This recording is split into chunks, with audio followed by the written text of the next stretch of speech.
Je m'appelle Hafid Aboulayan, et je suis originaire de Agadir, de la région de Etbaha, province Ch'touka Etbaha. Je suis ici à la résidence du FIDADOC, la résidence d'écriture du FIDADOC. Je suis depuis la session 2021 et 2022.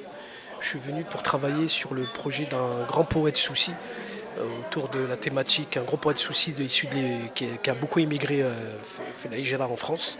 Il s'appelle Haj Brahim Bihti. C'est un projet que je porte en moi depuis tant d'années et j'arrive à maturation aujourd'hui pour finaliser. J'ai rencontré pas mal de partenaires pour pouvoir mettre en production ce projet. Et là, on essaie de travailler encore les dernières touches d'écriture pour pouvoir y aller. En fait. Le principe, c'est qu'on vient avec...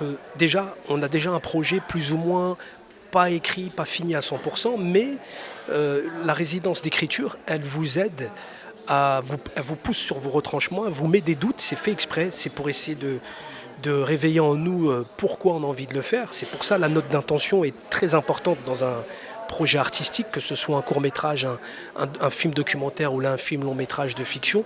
Et ce que je trouve intéressant dans cette résidence, c'est qu'il y a des intervenants de qualité qui viennent un peu partout des quatre coins du monde et de l'Afrique notamment, et du Maroc aussi. Et c'est des gens qui nous poussent à aller vers le meilleur autour de cette thématique-là, en fait.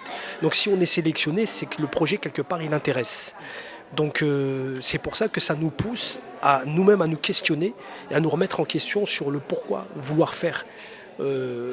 Pourquoi travailler sur ce documentaire de création? Pourquoi tu as envie de le faire? Et très sincèrement, ça crée des doutes en nous, ça crée pour mieux être, pour être encore beaucoup plus performant en fait. Un projet assez particulier d'un personnage haut en couleur qui a beaucoup donné autour de la poésie amazigh. Et j'ai découvert ce personnage déjà depuis jeune en France, de par mes parents et des amis de la famille qui m'ont appris à découvrir ces chansons. Et c'est pour cette raison que j'ai été très attaché à ce poète. Et c'est une manière de rendre hommage à nos parents immigrés en France, en Europe, de leur dire merci de la transmission qu'ils nous ont mis à travers la langue si belle et qui est millénaire, la langue amazigh.